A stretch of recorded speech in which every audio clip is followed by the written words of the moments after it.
ఆయన press meet చూస్తే అసహనము, frustration, ఒక నిస్పృహ, అంటే నేను వెనక్కి తగ్గాల్సి వచ్చింది అనే ఒక ఈగోయిజము, రాహుల్ గాంధీతో తిట్లు పడ్డ తర్వాత, ఢిల్లీకి వెళ్ళి మొట్టికాయలు పడ్డ తర్వాత సహజంగానే ఉండే కోపం అవన్నీ వెలకెక్కి నన్ను కూడా పర్సనల్గా నానా బూతులు తిట్టినాడు. నాకైతే చూస్తే ఒకటే అనిపించింది, ఇప్పుడు రేవంత్ రెడ్డి గారు 10-15 సంవత్సరాలు అందరికీ చెప్తా ఉండేటోడు ఎప్పటికైనా ముఖ్యమంత్రిని అవుతానని. మరి ముఖ్యమంత్రి అయిన తర్వాత కూడా ఇంత ఫ్రస్ట్రేషన్ ఎందుకు? ముఖ్యమంత్రి అయిన తర్వాత కూడా రోజు కేసీఆర్ని తిట్టుడెందుకు? ముఖ్యమంత్రి అయిన తర్వాత కూడా రోజు మా మీద ఏడుపులు ఎందుకు? కావాల్సిన పదవి వచ్చింది, కావాల్సినంత దోపిడీ జరుగుతూనే ఉంది నీకు నిరాటంకంగా. మరి అట్లాంటప్పుడు ఇంత ఫ్రస్ట్రేషన్ ఎందుకో నాకైతే అర్థం కావడం లేదు. నిన్న ఆయన వైఖరి చూస్తుంటే నాకైతే ఒకటే అనిపించింది, చిట్టినాయుడు గారికి చిప్పు దొబ్బింది అనిపించింది. ఎందుకంటే ఆయన మాటలు, ఆయన వైఖరి నిన్న అసలు ఏం మాట్లాడుతున్నారో కూడా తెలియనంత ఒక ఏదో పిచ్చి రిపోర్ట్ రిలీజ్ చేసినాడు నిన్న. ఇవన్నీ బీఆర్ఎస్ హయాంలో విడుదల చేసిన అదానికి ఇచ్చిన ప్రాజెక్టులు అంటాడు. అరే ఎంత మూర్ఖత్వం అంటే దీనికి నాకు ఏం చెప్పాలో కూడా అర్థం కావట్లేదు. ఎంత మూర్ఖత్వం అంటే ఇందులో నేషనల్ హైవే ప్రాజెక్టులు, జాతీయ రహదారుల ప్రాజెక్టులు బీఆర్ఎస్ ప్రభుత్వం ఇచ్చిందంటాడు. ఈయన మొన్నటిదాకా ఎంపీగా పనిచేసిండు. జాతీయ రహదారుల ప్రాజెక్టులు రాష్ట్ర ప్రభుత్వం ఇస్తుందండి ఎక్కడన్నా? మరి గడ్కరీ గారు ఇక్కడ పనిచేస్తుండా, అక్కడ పనిచేస్తుండా? ఈయన మొన్నటిదాకా అక్కడున్నాడా, ఇక్కడున్నాడా? అసలు ఈరోజు ఎక్కడున్నాడు? మాకే అర్థం కావట్లేదు. అంటే ఇంత మూర్ఖంగా, ఇంత మొండిగా ప్రజల యొక్క తెలివితేటల్ని తక్కువ అంచనా వేసి నోటికొచ్చినట్టు వాగుతాను. మంత్రిత్వ శాఖ జాతీయ ఉపరితల రవాణా అంటే నేషనల్ సర్ఫేస్ ట్రాన్స్పోర్ట్, గడ్కరీ గారు మంత్రి. ఆయన డిపార్ట్మెంట్ టెండర్లు పిలిచి అందులో అదానికి దేశమంత వర్కులు వచ్చినాయి, ఈడొచ్చినాయి. అది మాకు అంటగడతానంటే ప్రజలు పిచ్చివాళ్ళు కాదు. ఇవాళ మా జర్నలిస్టు మిత్రులకు కూడా అన్నీ తెలుసు. ఏదో నువ్వు చెప్తున్నావు కాబట్టి వింటున్నారు, కానీ నిజానికైతే అప్పుడే ప్రశ్నించాలా మీరు కూడా, సార్ అవి జాతీయ రహదారులు కదా అని. అడగలేదు ఎవరు, కాబట్టి ఇప్పుడు నేను చెప్తున్నా. రెండవది రక్షణ శాఖకు సంబంధించి అసలు మాకు చాలా ఆశ్చర్యంగా ఉంది. రక్షణ శాఖ రాష్ట్ర ప్రభుత్వ ఆధీనంలో ఉంటుందండి. రాజ్నాథ్ సింగ్ గారు ఏం చేస్తున్నారు మరిగా? రక్షణ శాఖ మంత్రి ఆయనకు ఎందుకు మరి? అంటే ఎంత మూర్ఖత్వం అంటే మాట్లాడితే కనీసం కొద్దిగా సోయి లేదు, ఏం లేదు. ఇంకోటి 750 kV ట్రాన్స్మిషన్ లైన్ ప్రాజెక్టు, ఇది కూడా మాది కాదు, సెంట్రల్ గ్రిడ్ ఇది. అరే ఇవన్నీ గింత పిచ్చిగా, గింత మూర్ఖత్వంగా, గింత అవగాహన రాహిత్యంతో ముఖ్యమంత్రి మాట్లాడితే ఆయన ఏమనాలా? చిప్పు దొబ్బిందనకపోతే ఇప్పుడు దయచేసి నేను మీడియా మిత్రులను కూడా కోరుతా ఉన్నా, ఏది పడితే అది ముఖ్యమంత్రి నోట్లోంచి రాగానే అవేం భగవద్గీత అయిపోదు, అందులోకి వచ్చేటి శ్లోకాలు అయిపోవు. ఆయన మాట్లాడే దానిలో కూడా సరుకుందా, సబ్జెక్ట్ ఉందా, లేకపోతే అంతా బబరాజమానం భజగోవిందమా అడగాలి కదా. మనం కూడా అక్కడ కూర్చున్న వాళ్ళం ఎదురుగా జర్నలిస్టులుగా డెఫినెట్గా ఆయన నిలదీయాలి. అది కేంద్ర ప్రభుత్వ ప్రాజెక్టు కదా సార్, నువ్వు ఎందుకు పిచ్చి పిచ్చిగా మాట్లాడుతున్నావు అని ఒక్కరన్నా అడగాలి కదా. అయితే ఇంకా ఆశ్చర్యం, ఇంకా చాలా ఆయన మాట్లాడుతూ ఉంటే డ్రై పోర్టు కూడా కేంద్ర రాష్ట్ర ప్రభుత్వాల సంయుక్త ఆధ్వర్యంలో చేసేది, దానికి కూడా కేంద్ర ప్రభుత్వం అనుమతి ఇవ్వాలి. వాళ్ళతో సహకరించి, ఎందుకంటే మనకు ల్యాండ్ లాక్ స్టేట్, మనకు సముద్ర తీరం లేదు కాబట్టి డ్రై పోర్ట్ అనేది ప్రతిపాదన మనం తీసుకొచ్చినాం. దానికి కూడా కేంద్ర ప్రభుత్వంతో ఇంకా సంప్రదింపులు చేస్తానే ఉన్నాం. ఎవరికి ఏమి ఇవ్వలేదు, అది కూడా ఇవ్వండి ఇచ్చినట్టుగా చూపెట్టినాడు. ఇంకా విచిత్రం, ఇక సారు ఇదివరకు కూడా లక్ష్మయ్య సార్ కూడా ఐటీ మినిస్టర్గా పనిచేసినారు, వారికి తెలుసు. పాపం చిట్టినాయుడికి ఏమో తెలియదు, ఎవడని చెప్తుంటాడా అంటే వినడు, అదో పెద్ద బాధ. ఆయన ఎంత మూర్ఖుడు అంటే, మేము కేసీఆర్ గారి ప్రభుత్వంలో రెండు దఫాలుగా మైక్రోసాఫ్ట్ నుంచి 31,000 కోట్ల పెట్టుబడులు డేటా సెంటర్ రంగంలో తీసుకొచ్చాం. ఒకటి ఫిబ్రవరి 2022లో 15,000 కోట్ల పెట్టుబడి, జనవరి 2023 సంవత్సరంలో 16,000 కోట్ల పెట్టుబడి. ఇవి రెండు కూడా నేను మీకు ప్రెస్ కటింగ్లు ఇస్తాను, చూసుకోండి. మేము ఓపెన్గా బాజాప్తా మైక్రోసాఫ్ట్ పెద్దలు సత్యనాదెల్ల గారి నుంచి మొదలు పెడితే వాళ్ళ వివిధ అధికారులను కలిసి ఒప్పించి మెప్పించి హైదరాబాద్లో ఉండే సానుకూల పరిస్థితులు వివరించి, ఇక్కడి ప్రభుత్వం యొక్క మంచి విధానాలు వివరించి మొత్తం 31,000 కోట్ల పెట్టుబడి మైక్రోసాఫ్ట్ డేటా సెంటర్లు, వాటికి మేము సాధించాం. ఈ ముఖ్యమంత్రి గారి పరిజ్ఞానం ఎంత అంటే, వీటిని ఆయన విడుదల చేసిన దానిలో మైక్రోసాఫ్ట్ డేటా సెంటర్లో ఆయన ఏం విడుదల చేసిండు నిన్న లిస్టులో? Adani data centre. ఇక ముఖ్యమంత్రి గారు ఎట్లాంటి వాడంటే, ఈయన పాపం ఈయనకు తెలియదు. ఇదివరకు కూడా ఒకసారి ఇట్లే మాట్లాడిండు. సత్యనాదెల్లా ఉన్నాడు, ఆయన ఎవరా విప్రో సీఈఓనా అని మాట్లాడిండు. ఇప్పుడు కూడా గంతే. మైక్రోసాఫ్ట్ డేటా సెంటర్ పెట్టుబడిని ఆనాడు కేసీఆర్ ప్రభుత్వం 31,000 కోట్లు సాధిస్తే అవగాహన లేకుండా, ఇప్పుడు మాట్లాడేటప్పుడు కనీసం అధికారులు చెప్పేదన్న వినాలి కదా. నువ్వు ముఖ్యమంత్రివి, నువ్వు మాట్లాడితే నువ్వు తప్పు మాట్లాడితే రాష్ట్ర గౌరవం మంటగలుస్తుంది. ఏది పడితే అది మాట్లాడడం అనేది ఆయనకు మంచిది కాదు. ఇప్పుడైనా సవరించుకోని చెప్తా ఉన్నా చిట్టినాయుడు గారికి, ఇప్పుడైనా సవరించుకోండి. 31,000 కోట్ల పెట్టుబడి రాష్ట్రానికి వచ్చింది. నా జేబులకు పోలే, కేసీఆర్ గారి జేబులకు పోలే, రాష్ట్రానికి వచ్చింది. రాష్ట్ర సంపద పెంచే అంశం, రాష్ట్రానికి మంచి జరిగే అంశం. దీనివల్ల మైక్రోసాఫ్ట్ వచ్చిందంటే తర్వాత అమెజాన్ వచ్చింది, అది ఇంకా 36,000 కోట్ల పెట్టుబడి, $4.7 బిలియన్ పెట్టుబడి. ఇవి రెండు మా ప్రభుత్వంలో అత్యధిక FDI, మేము తీసుకొచ్చిన అత్యధిక ఫారెన్ డైరెక్ట్ ఇన్వెస్ట్మెంట్ ఇవో ఈ రెండు, అమెజాన్ అండ్ మైక్రోసాఫ్ట్. ఒకటి 31,000 కోట్లు, ఇంకోటి 36,300 కోట్లు. ఈ రెండు కలిపితేనే 67,000 కోట్లు. అంటే ఇది మా ప్రభుత్వం సాధించిన ప్రగతి. ఇక మీరు ఇంకేదో చూపెట్టిండు, ఏదో దొరకబట్టినట్టు ఈ ఫోటో చూపెట్టిండు. నేను అదానిని కలిసిన, బరాబర్ కలిసిన. ఎడబెట్టిన నేను గెలిచిన ట్విట్టర్లో నా అఫీషియల్ అకౌంట్లోనే పెట్టిన. నేను దాచుకున్నాను. నీళ్ళక 4 గంటలు రహస్య సమావేశాలు చేసినా, లేకపోతే చీకట్లో పోయి కోహినూరు హోటల్లో కాళ్ళు పట్టుకున్నాను.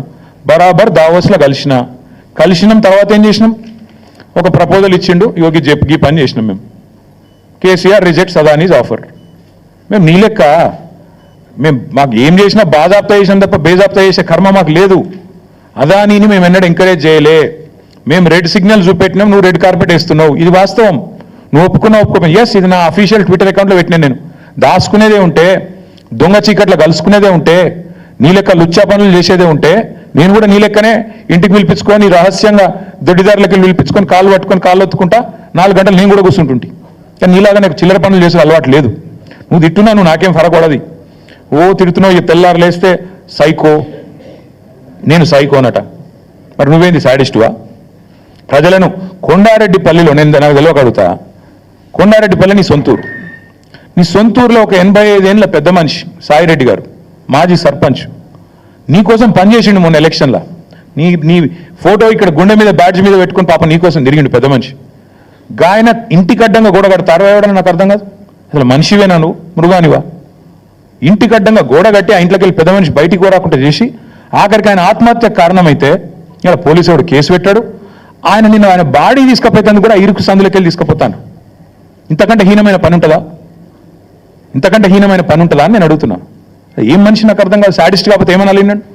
ఇవాళ ఒక అమ్మాయి చనిపోయింది, శైలజ వాంకిడి.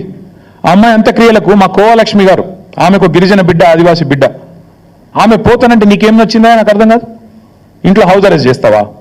మా అనిల్ జాదవ్ను అరెస్టు, మా ఖానాపూర్ ఇన్ఛార్జ్ జాన్సన్ అరెస్టు. ఇదేనా ప్రజాపాలన? ఇదేనా ఇందిరమ్మ పాలన? ఎమర్జెన్సీ రోజులను తలపించే విధంగా ఇంటర్నెట్ షట్ డౌను, లగచర్లలో ఇంటర్నెట్ షట్ డౌన్, అక్కడ పోయి అర్ధరాత్రి పోయి బందిపోట్ల మీద దాడి చేసినట్టు నీ సొంత నియోజకవర్గంలో దాడులు. ఇందుకేనా నీ పరిపాలన? ఇంకా సిగ్గుమాలిన పని. నేను చెప్పిన మహబాద్లో 1 ఇయర్ కావస్తోంది. ఈ ముఖ్యమంత్రి ఎవరి కోసం పనిచేస్తున్నాడు? అదానీ కోసం, అల్లుని కోసం, అన్న కోసం, బావమరిదికి అమృతం కోసం. ఇది ఈయన స్థూలంగా చెప్పాలంటే 1 ఇయర్ పరిపాలన. అదానీ కోసం, అల్లుడి కోసం, అల్లుడి మ్యాక్స్ బిఎన్ ఫార్మా కోసం, అన్న కోసం, జగదీష్ అన్న కోసం, తిరుపతి అన్న కోసం, బావమరిది సృజన్ రెడ్డికి అమృతం పంచడం కోసం. దానికి తప్ప నువ్వు పీకిందేంది సంవత్సరం? నేను అడుగుతున్నా. నువ్వు సాడిస్ట్, సన్నాసి నేను అనలేకనా? నాకు నోరు లేదా? నేను ఇంకొక మాట కూడా అడుగుతా ఉన్నా. అదానీని నువ్వేదో పెద్ద గొప్ప పని చేసినట్టు నాకైతే ఒక డౌట్ వస్తుంది బాస్, మీరు చెప్పాలా మరి.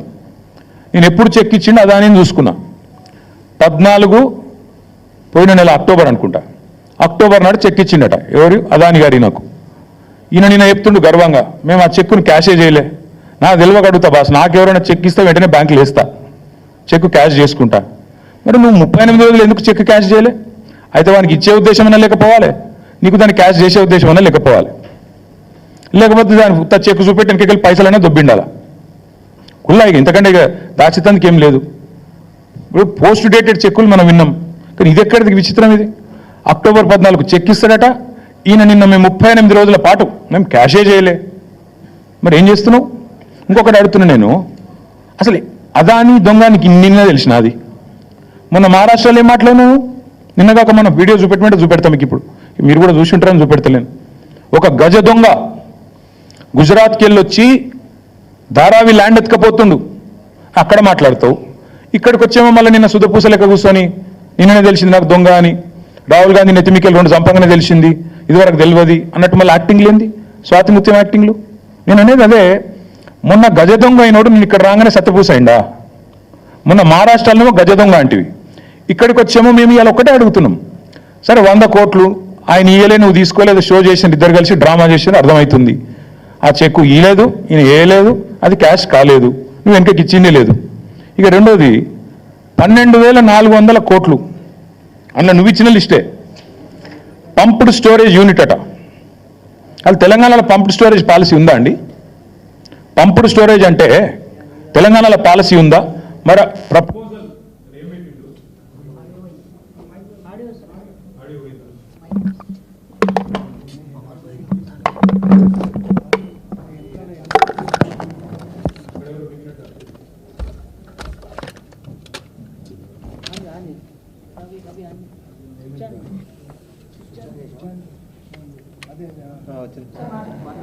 నిన్న 2 విషయాలు బయటపెట్టినారు ముఖ్యమంత్రి. ఆయన ఇచ్చిన లిస్టులోనే 2 విషయాలు బయటపడ్డాయి. ఒకటి పంప్డ్ స్టోరేజ్ యూనిట్. తెలంగాణలో ఇంతవరకు ఆ పాలసీ లేదు.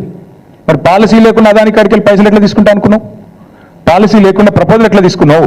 నెంబర్ 1.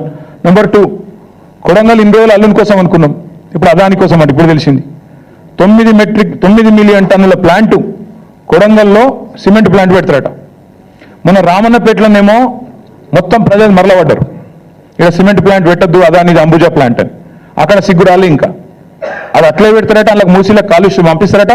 ఇప్పుడు మీదికెళ్ళి కొడంగల్లో మళ్ళీ కొత్త దుకాణం, మళ్ళీ 9 మిలియన్ మెట్రిక్ టన్నుల ప్లాంట్ అదాని గారిది కొడంగల్లో. నేను అందుకే అంటున్నా, అల్లుని కోసం, అదాని కోసం, అన్నల కోసం, బామ్మరికో అమృతం పంచడం కోసమే పనిచేస్తున్నావు నువ్వు. ఇది అది ప్రూఫ్ నువ్వే ఇచ్చినావు. అసలు పంప్డ్ స్టోరేజ్ పాలసీ లేకుండా ఎట్లా తీసుకున్నావు? ఎట్లా తీసుకుంటున్నావు ప్రపోజలు? చెప్పండి. ప్రభుత్వానికి ఒక పాలసీ ఉండాలి కదా, నిర్దిష్టమైన విధానం ఉండాలి కదా. అదే లేకుండా ఎట్లా పిలుస్తున్నావా నువ్వు? నాకు అర్థం కాదు. దాంతోపాటు సరే నేను ప్రశ్నిస్తే నేను సైకో, నేను అడుగుతున్నా, తెలంగాణని ఒక దొంగోడికి దోచిపెడుతున్నావు కదా, ఒక గజ దొంగకు నువ్వు సన్నాసివా, సాడిస్టువా, ఏంటిది నువ్వు? మరి తెలంగాణ వనరులను ఇంత దుర్మార్గంగా దోచిపెడుతూ మీదికెళ్ళి ఇలా నువ్వేదో శుద్ధపూస ముచ్చట్లని చెప్పినావు నిన్న. చెప్పి మళ్ళీ మీ అనంగు పత్రికలు ఇవాళ వచ్చింది, Adani is here to stay. Adani ఉంటాడు, బరాబర్ ఉంటాడు. రాహుల్ గాంధీ నెత్తి మీద మొట్టికాయలు వేస్తే ఏదో పైకి ఒక 100 కోట్లు ఇచ్చి లోపల మాత్రం మళ్ళా పక్కా ఒకసారి అట్లా ఇచ్చినట్టు చేసి అసలు మాత్రం అట్లే ఉంటుంది అని చెప్పినట్టు ఇవాళ Adani is here to stay. నేను అడుగుతున్నా, మన హిండెన్బర్గ్ రీసెర్చ్ అనే రిపోర్ట్ ఎప్పుడు వచ్చిందండి? మొన్న నెల కింద వచ్చింది. చదువు రాదా, అర్థం కాదా? నిన్ననే తెలిసింది అదాని దొంగ అని. మీరు రాహుల్ గాంధీ లబలబా అని మొత్తుకుంటూనే ఉన్నాడు కదా. ఎప్పటి నుంచి ఘోషిస్తున్నాడు రాహుల్ గాంధీ? అదాని దొంగ, చౌకీదార్ చోర్ హే, అదాని ఫ్రాడ్ హే అంటూనే ఉన్నాడు. మరి ఎందుకు 100 కోట్లు ఎందుకు ఇస్తున్నావు? కొసరు మాత్రమే ఎందుకు ఇస్తున్నావు? అసలు 12,400 కోట్ల ఒప్పందాలు ఎందుకు రద్దు చేస్తలేవు? మేమేదో చేసినామంటున్నావు, అవి కూడా రద్దు చేయి. మేము వద్దంటున్నావా? మేమేదో చేసినామంటున్నావు కదా, మేము చేయనే లేదు. మైక్రోసాఫ్ట్ ఇది అదాని అంటావు, నీ పరిజ్ఞానం అది. ఒకటి మాత్రం పక్కా, ఈ ముఖ్యమంత్రి ఆయన ఇంటి పేరు మార్చుకోవాలి. ఆయన అనుముల కాదు, అబద్ధాల రేవంత్. ఇంత పచ్చబద్దాలు చెప్తాడండి ఎవడన్నా ముఖ్యమంత్రి అంటాడు? ఇంత దుర్మార్గమా? మైక్రోసాఫ్ట్ డేటా సెంటర్ని పట్టుకొని అదాని డేటా సెంటర్. అదేవిధంగా నేషనల్ హైవే ప్రాజెక్టులు మేము ఇచ్చినాం, రక్షణ శాఖ ప్రాజెక్టులు రాష్ట్ర ప్రభుత్వం ఇచ్చింది, ఎలక్ట్రికల్ ట్రాన్స్మిషన్ ప్రాజెక్ట్ అది కూడా కేంద్ర ప్రభుత్వ ప్రాజెక్టు మేము ఇచ్చినాం. ఇంత పచ్చి అబద్ధాలు చెప్పేటోడు అనుముల రేవంత్ రెడ్డి కాదు, అబద్ధాల రేవంత్ రెడ్డే. అందుకే నేను అనేది, ఈ కాయిదాలు, ఈ డ్రామాలు ఇవన్నీ పక్కకు పెడితే రేవంత్ రెడ్డి నీకు అసలు కేసీఆర్ గారి గురించి మాట్లాడతాడు. నిన్న సరే నన్నంటే తిట్టినావు, నీకంటే వయసులో చిన్ననే కాబట్టి పడతా అనుకో. కేసీఆర్ గురించి మాట్లాడతావు, ఎంత ధైర్యం నీకు? నాకు అర్థం కాక అడుగుతా, ఏం తప్పు చేసిండు కేసీఆర్ గారు? అవుట్ రైట్గా అదానీ ఆఫర్ని రిజెక్ట్ చేయడమే కేసీఆర్ చేసిన తప్ప. KCR rejects Adanis offer. This is KCR. Red signal ఇచ్చిండు కేసీఆర్. దేశం మొత్తం ఇంకా అదాని గురించి తెలియకముందే మేల్కొన్న ముఖ్యమంత్రి కేసీఆర్. ఇక్కడనే కాదు, కేసీఆర్ గారు ఓపెన్గా యశ్వంత్ సిన్హా గారు రాష్ట్రపతి ఎన్నికల్లో పోటీ పడ్డప్పుడు ఓపెన్గా అడిగిండు, ఎవరి కోసం 10% బొగ్గు దిగుమతి అనే పాలసీ ఎవరి కోసం? ఒక వ్యక్తికి మేలు చేయడం కోసమే కదా అని గర్జించిన ఒకే ఒక్క ముఖ్యమంత్రి కేసీఆర్. నీలాగా కొడంగల్లో సిమెంట్ ప్లాంట్ కోసమో లేదా మీ మంత్రుల ఈడీ కేసులో రాజీ కోసమో చీకట్లో కాళ్ళు పట్టుకునే రకం కాదు కేసీఆర్ గారు. బరాబర్ బాజాప్తా అడిగిండు. నువ్వు బ్యాగులు మోసిన దొంగవు కాబట్టి అదే బురద మా మీద ఊస్తా, నువ్వు చేసే లుచ్చా పనులు ప్రపంచమంతా చేస్తుంది. నీలాగా గౌతమ్ బాయ్ అని చిల్లర పనులు చేసుకుంటూ ఆయన చుట్టూ తిరిగి మస్కా కొట్టే టైపు మేం కాదు. నాకు ఆ కర్మ పట్టలేదు. ఒకటి మాత్రం పక్కా చెప్తున్నా, నువ్వు ప్రశ్నించకపోయినా నువ్వెన్ని డ్రామాలు చేసినా, నేనేదో రాహుల్ గాంధీ గట్టిగానే వరకు దిగిన రంగంలోకి మాకు వెళ్ళవని కాదు. రాహుల్ గాంధీ 2 ఫోన్ చేసి దొబ్బితే ఇక ఇజ్జత్ పోయింది, ఎట్లాగో మార్కెట్లో ఏదో ఒకటి చేయాలని చెప్పి కవరింగ్ కోసం నిన్ను దిగినావు, తప్పు ఒప్పుకున్నావు. అదాని నుంచి 100 కోట్ల విరాళం ఏదైతే తీసుకున్నావో చెంపలేసుకున్నావు. టీఆర్ఎస్ దెబ్బకు, టీఆర్ఎస్ ధాటికి తట్టుకోలేక కత్యంతరం లేక పీచేముడు అన్నావు, సంతోషం. కానీ 12,400 కోట్ల పెట్టుబడి ఏదైతే అందులో నీ వాటాలతో సహా మీ పెద్దలకు మూటలతో సహా ఏదైతుందో దాన్ని కూడా ఖచ్చితంగా రద్దు చేయాల్సిందే. అప్పుడైతేనే నిన్ను నీ రాహుల్ గాంధీ నీ దేశం నమ్ముతుంది, లేకపోతే మీ మాటలు ఇంకెవడు నమ్మడు. ఇంకొక మాట నేను అడుగుతా ఉన్నా, 5,000 కోట్లు ఇప్పుడే నేను అడిగిన, పంపుడు స్టోరేజ్ దాని పాలసీ ఎక్కడుంది చూపెట్టు, ఏ బేసిస్లో ఎంఓయూ చేసినా చూపెట్టు. అట్లాగే మూసీని మురికి కూపంగా మార్చే అంబుజా సిమెంట్ ఫ్యాక్టరీ కోసం 1,400 కోట్ల పెట్టుబడి ఏ బేసిస్లో పెట్టుకున్నావు చెప్పు. అందుకే నేను అనేది ఈ ఉల్టా చోర్కో కొత్వాల్ డాంటే అనే స్టైల్లో నువ్వు తప్పులు చేసి మా మీద రుద్దే ప్రయత్నం ఏదైతే చేస్తున్నావో సాడిస్ట్ ముఖ్యమంత్రి, నీకు భయపడేటోడు ఎవ్వడు లేడు ఇక్కడ. ఏం చేసుకుంటావో చేసుకో, నిన్ను మాత్రం తప్పకుండా ప్రజల తరపున ప్రశ్నిస్తూనే ఉంటాం, నిలదీస్తూనే ఉంటామని మళ్ళొకసారి చెప్తూ దయచేసి మీడియా మిత్రులను కూడా కోరుతా ఉన్నాను. నిన్న ఒక మాట అడిగితే పాపం ఏం చేయాలని తెలియక మేమేమే బెబ్బెబ్బే అన్నాడు. ఒక సంస్థను బ్లాక్ లిస్ట్ చేయాలని చెప్పి మీ డిపార్ట్మెంటే రిపోర్ట్ ఇచ్చింది కదనాయా అని ఒక జర్నలిస్ట్ గారు పాపం ధైర్యం చేసి అడిగింది. మీ హెచ్ఎండబ్ల్యూఎస్ వాళ్ళే బ్లాక్ లిస్ట్ చేయమన్నారు ఒక సంస్థని, ఎందుకు చేయడం లేదు అని అడిగితే రేవంత్ రెడ్డి వాడెవడో పుల్లయ్య మల్లయ్య చెప్పిండు. పుల్లయ్య మల్లయ్య కాదురా నాయన, నీ కింద ఉన్న డిపార్ట్మెంట్, నువ్వు మున్సిపల్ మంత్రిగా ఉన్న డిపార్ట్మెంట్లోని ఏజెన్సీ. పుల్లయ్య మల్లయ్య దానే చెప్పలే Revanth. HMWSSB Hyderabad metro water supply and sewerage board ఆ అంశం మళ్ళీ ఒకరోజు మాట్లాడతా, ఈరోజు మాట్లాడను.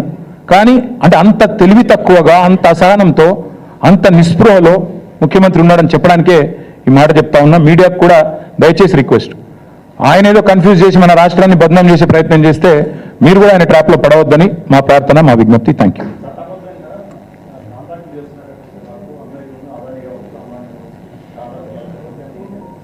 చట్టబద్ధంగా కాంట్రాక్టులు చేయవచ్చని మాకు ఇన్ని రోజులు తెలియదు, ఈయన వచ్చినాకనే తెలిసింది. కరెక్టే, ఇక ఈయనే చెప్పాలి మాకు చట్టబద్ధం గురించి. మేము ఒకటే చెప్తున్నాము బ్రదర్, మేము ఒకటే చెప్పేది, రాహుల్ గాంధీకి రేవంత్ రెడ్డికి అసలు ఒక శృతి సయోధ్య ఒకటే మాట మీద నిలబడే ఆలోచన ఉందా?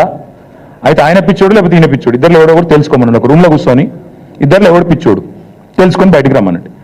అదాని ఫ్రాడ్ అని మొత్తం రాహుల్ గాంధీ ప్రపంచమంతా తిరిగి చెప్తాడా? లండన్ పోతే అదే చెప్తాడు, న్యూయార్క్ పోతే అదే చెప్తాడు, వేరే దేశాలకు అదే చెప్తాడు, మన దేశంలో ప్రతి రాష్ట్రం పోయి చెప్తాడు. మరి రేవంత్ రెడ్డి గారేమో ఇక్కడ అదాని గారి బాకా ఊదుకుంటూ బడే బాయ్ గౌతమ్ బాయ్ ఈయన తిరుగుతాడు. ఇద్దరు ఎవరు పిచ్చోళ్ళు వాళ్ళు తెలుసుకుంటే మంచిది. ఎందుకంటే చట్టబద్ధము రాజ్యాంగబద్ధము నాకు అంతకంటే అందంగా మాట్లాడొచ్చు. ఇలా రాజ్యాంగ దినోత్సవం కూడా నేను కూడా చాలా మాట్లాడగలుగుతాను. కానీ రేవంత్ రెడ్డి గారు రాహుల్ గాంధీ గారు తెలుసుకుంటే మంచిది.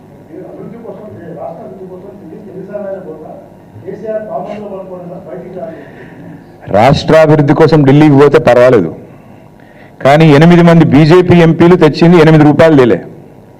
28 సార్లు ముఖ్యమంత్రి పోయి 28 రూపాయలు కూడా తేలే. పైసలు బొక్క, ఫ్లైట్ ఖర్చులు బొక్క తప్ప ఏమి లేదు రాష్ట్రానికి. 28 సార్లు పోయినావు, నీ సొంత ఖర్చులతో పోతే పో, ఎవడొద్దన్నాడు?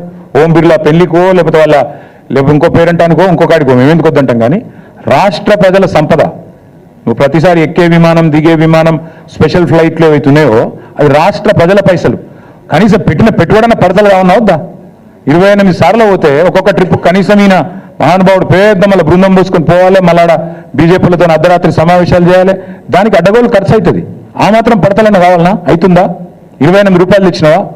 తేగలిగిండా? పోయేది అక్కడ చీకట్లో కాలు పట్టుకోవడానికి, రాహుల్ గాంధీతో బేరమాడి బ్యాగులు ఇచ్చి మూటలు ఇచ్చి ఆయన కుర్చీ కాపాడుకోవడానికి, అంతే తప్ప ప్రజల కోసం పోతలేడు, పోడు. Thank you.